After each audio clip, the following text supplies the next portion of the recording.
Good evening, everybody. Good evening. Wow, it's packed in here tonight. How's everybody doing tonight? Good. Fantastic. Tell you what, it's a little hot for me out there. You know me, I don't like hot weather. This is the opposite of what I like. But I spent the afternoon walking up and down the streets out here, just try to clear my head and try to remember what this was all about. When we started, this was all about the people that lived up and down these streets.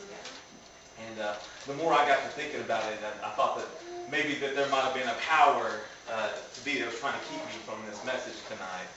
For all the trouble that's been in my life these last 4 days, I just felt like something was working against me to be here tonight.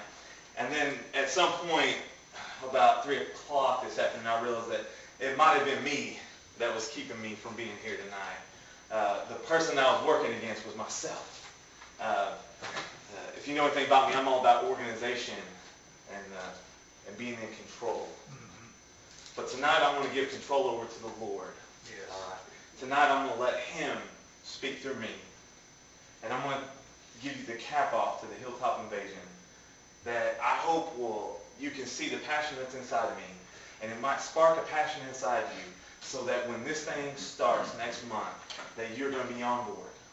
Because I would like for nothing more than to see every one of y'all show up for these Hilltop Invasion events. And let's change this Hilltop one person at a time, one doorstep at a time, and we just change this entire community, and in turn we change the state, and in turn we change the world.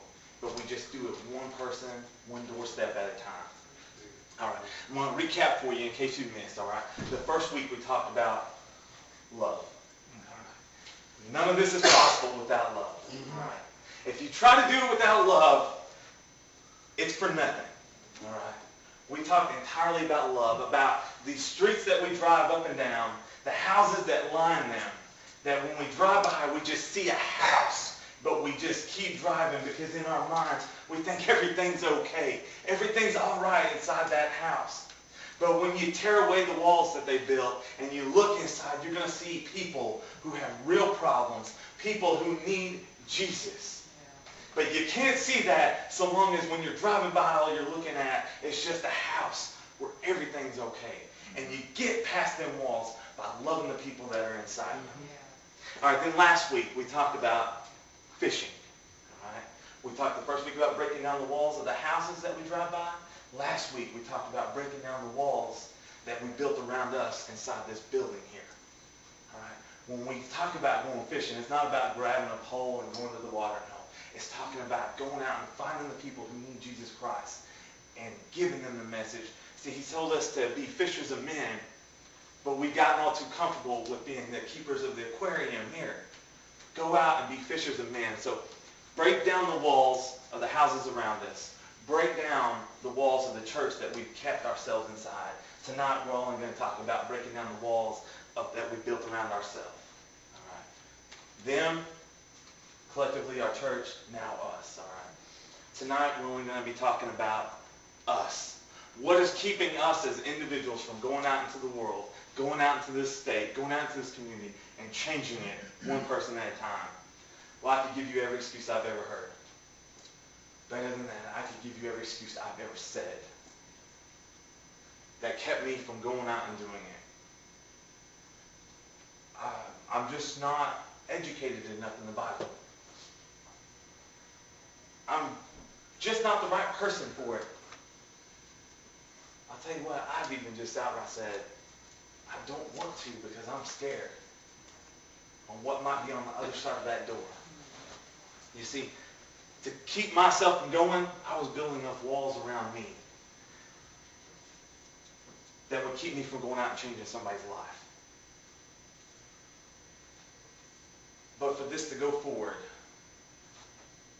the walls that we have built up around us, we're going to have to start breaking them down.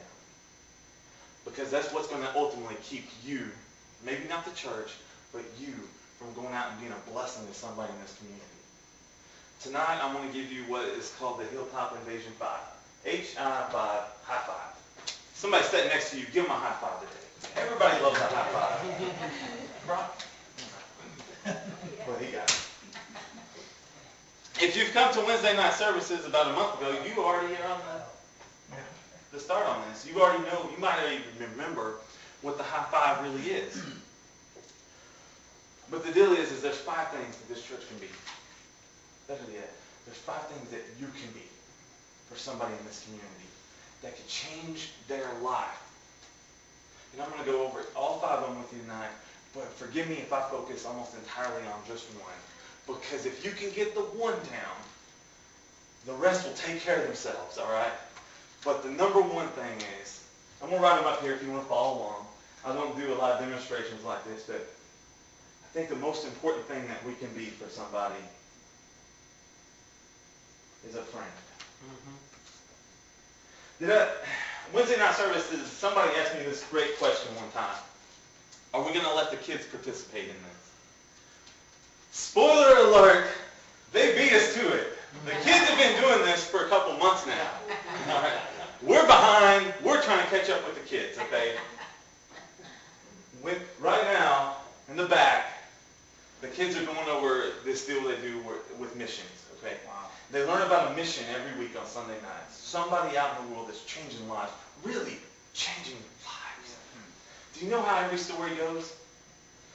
It doesn't start with them arriving in the country, going up the doors and start knocking on, hey, I need to tell you about Jesus Christ.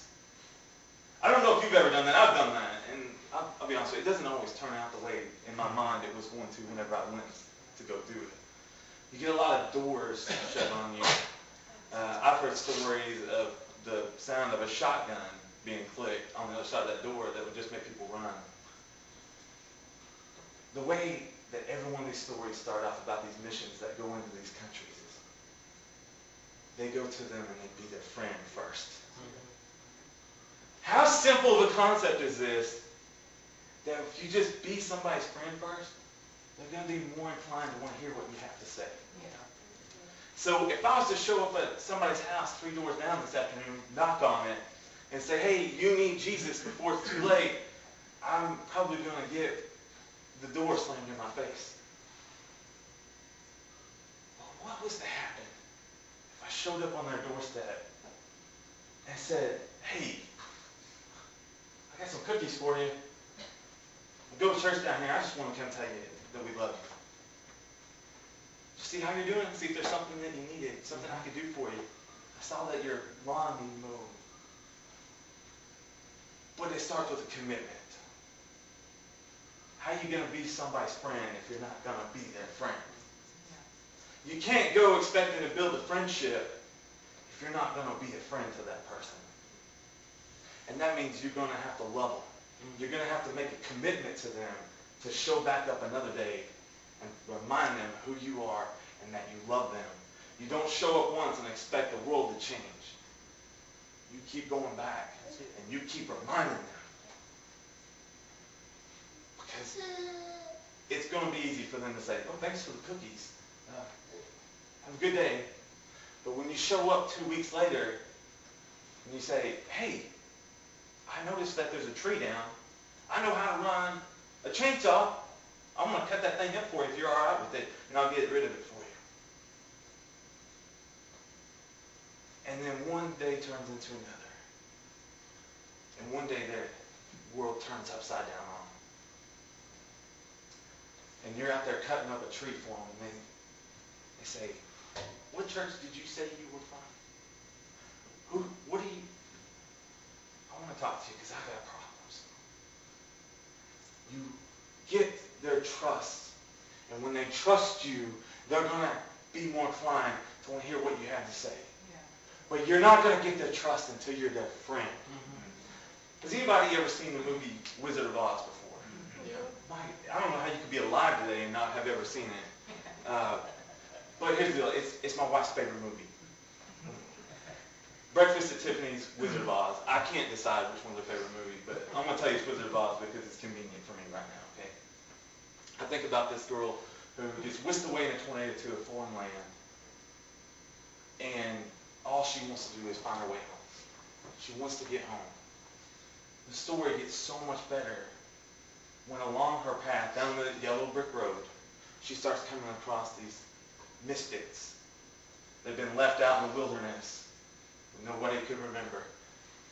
The scarecrow, who didn't have a brain, the tin man who didn't have a heart, and the cowardly lion who lacked courage. They're what really made that story great when you think about it.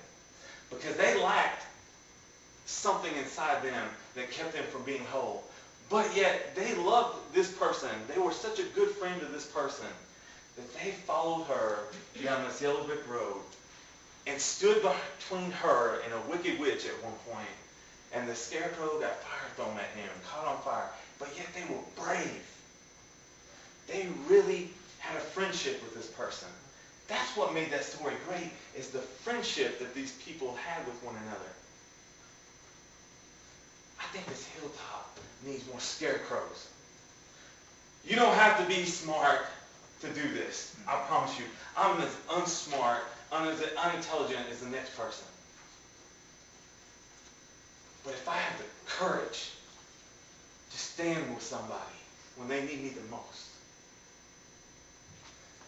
my heart's not as big as my wife's is. I don't think I have as big a capacity right now. I hope I get there to love like she does. But if I'm willing to say, come what may, no matter what, I'm going to stand beside you, then I can start being a friend to somebody. And I'll tell you what, I got a lot of fears in this world. My courage isn't like what somebody else's might be. Not like Donnie, per se. But if I say, I'm going to give you everything I've got, even if it's just a little, I'm going to give you everything that I've got. Yeah. Then, and only then, can I start being a real friend to somebody. We need more cowardly lions around here. We need more tin men. More scarecrows that are willing to stand up with somebody and say, I know the rest of the world has shut you out. And I know everybody's already said, I'm done with you. But I'll be here for you. When you got nowhere else to go, when nobody else will answer the door for you, I'll answer my door. I'll pick up my phone. I'll come see you. We need more people like that in this world today. And you don't have to be the best at anything. You just got to give your best to somebody. Thanks, Mark, for that. Mark told me that, I think like 7 months ago. I've held on to that for a long time. I may not be the best, but I'm going to give you my best. We need people who are willing to give their best to some people around here. Because there's a lot of people who need somebody. You can get this part down. This is so simple. It all just happens. So I told you there's 5 things you and this church can be to the people who live all around us. Number 1 is to be a friend. Number 2, you can be a link. And I'm talking about a link like a link on a chain, all right? You think if you got 2 ends of a chain, and they're both ends of something, they just hit. There's nothing that connects them. But if you have a link between them, that thing can hold just as strong as the rest of the chain can. It's what holds it together. But I'm not talking about chains here. I'm talking about being a link between somebody in this community and Jesus Christ. We need more people that's willing to connect the people of this community with Jesus Christ. It's one thing to be a friend, but if you just leave it there, it's going to fall apart. Because the love that you're bringing them is the love that Jesus gave you. We need more people who are willing to go to them and say, your life is falling apart. But that's okay, because my life is falling apart one day too. But I'm now going to connect you with something that somebody once connected me with, that changed my life. My link, my chain was rusty. It was disgusting. If I told you about my chain, I don't know if you'd ever talk to me again. Because my chain is disgusting. Somebody loved me enough to say, I don't care about any of that. I don't care about that. We're going to get you cleaned up, though. I'm going to give you the way that somebody once gave me. And they take their link and your link and they connect it with Jesus Christ. And they change the world with it. That chain gets so strong. And when you start adding more chain to it, it just gets stronger. We need more people who are willing to stand up and say, somebody saved me. Now I'm going to go out and I'm going to save somebody else. my link is just going to get longer and longer and longer because I'm going to go out into the world and I'm going to keep adding to it because I don't want to be the final link in my chain. I don't want somebody to think enough of me to say, you need Jesus Christ before it's too late. And I don't care what your past is. I only care about what your future is. And then for me to say, great, let me have it. And then let it end there. This story is too great for me to sit on. This story is too good for me to say, I'm going to be selfish with it. This story is too good for it to be about me. It was about me at one point because above all, I needed Jesus. But once I got that figured out, I realized this is not about me. It's about who am I going to take with me? We need more links in this world. More people who are going to connect to people who need Jesus with Jesus. God can do it himself, but you know what? He wants you to have the blessing of being the one that got to do it. Number 3, we need more people to be a hero to people in this community. And I talked about this a few times on Wednesday nights, but because I am a huge fan of superheroes. I like comic books. I like comic book movies. I like the Lone Ranger. He's my favorite. He's not a superhero. Favorite hero of all time. The hero that's inside me is Jesus. But fictional heroes, that's the one. I think Lone Ranger is awesome. I like comic books and stuff. I like just the idea of somebody whisking in at the last minute and saving the day for somebody. I think heroes are the coolest thing in the world. But on a real level, this community is starving for some heroes. This area could thrive if one person would just stand up and say, I'm not going to let somebody suffer anymore. I'm not going to let one person go to bed in this area without food tonight. This area would just flourish if one person would stand up and say, I'm going to don my cape and I'm going to go out there and I'm going to change the world. I'm going to be a hero to somebody. You don't have to be a superhero to be a hero. You just got to be what they need you to be for that moment. If you're the one that whisked in at the last minute and says, cry on my shoulder, I know your husband just left you. Cry on my shoulder, I know your mom just died.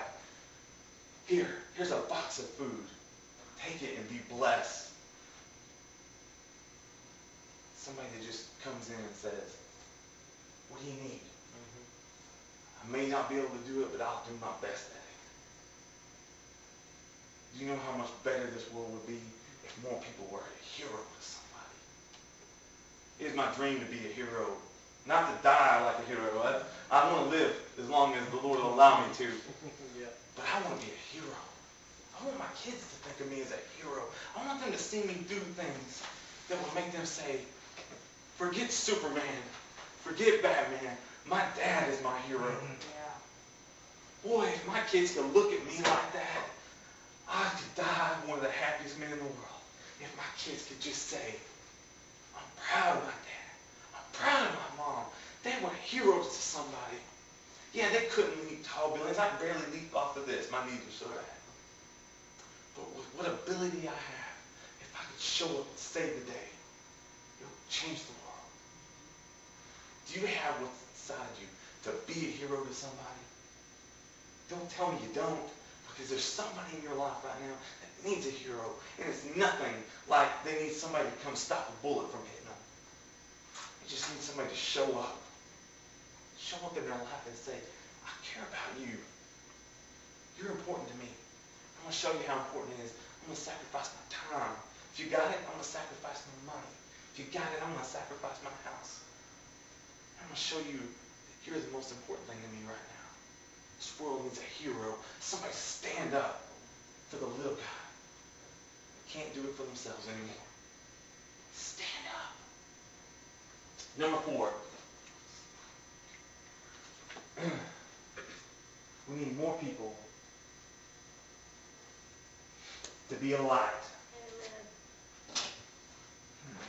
I can't tell you how dark this world is getting. It's getting hard to just talk to people anymore. I was at work the other day and I had to leave the room 3 different times because somebody was saying something I didn't want to hear. The hardest thing about it is when it's your boss. It's world's getting dark. And when darkness starts settling in on somebody, there's only one thing that's going to save them. That's a little light to start shining through for them. If you've got Jesus Christ inside you today, guess what? You've got the light of the world inside you. When you find somebody who's in darkness, when you find out that they're fighting an addiction that they can't beat, when you find out that they just lost their job and they don't know what they're going to do to pay their rent next week, when you find out that they're fighting something that they can't win by themselves, why would you let them roll in darkness? Why would you let that darkness destroy them when you've got the light of the world residing inside you? Don't let somebody go to bed in darkness anymore. If you've got the light in you, you can put the light in them. You can give them the gift of Jesus. And that might not be by coming to them and telling them that they're going to go to hell. The first person who I knew that could show the light of Jesus without talking about Jesus was this man right here. Boy, to see somebody smile like that, you knew Jesus was inside him. If Jesus is inside you, you got something to be excited about. You got something to be happy about. Why do we fight darkness when he's inside us? Why should I be sad when I'm going to work? Why should I be sad when I'm having to work a 13-hour day? It's exhausting, but I should be excited. And when they see that I'm excited, they're going to want to know what that light is that penetrated my darkness. And maybe it might penetrate their darkness too. The light is inside you. Don't contain it in there. Give it away. Let's light this world up with some joy. Too many people are sad these days. Too many people are depressed these days. I used to be so anxious and depressed about everything. When the light of Jesus got inside me, a joy like I would never experience again filled my life. I got to enjoy things I didn't think I would ever be so joyful of. I got to enjoy my kids for the first time in my life. Look at them, I was 6 years old. And for the first time, I got to enjoy being with her. Because darkness was so tight around me, I couldn't even enjoy my own kids anymore. I was fearful of what I would do if I would hurt them, if I would do something wrong and they would be embarrassed of me. But now, with Jesus, it all changed. I got to experience light in the world again. It's light at the end of the tunnel. And when it explodes on you, there's nothing you can do but just be joyful. The last thing we need to be for this community. Who was here for morning service today? You got the prequel of this message there.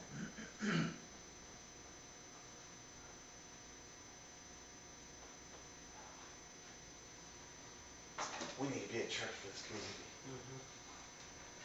This community needs a church that isn't focused on fighting, that isn't focused on rules and regulations, isn't focused on, are you doing the right thing? Are you doing this? Are you doing that? Are you doing that wrong? What color's the carpet? Where are we going to put the water cooler at?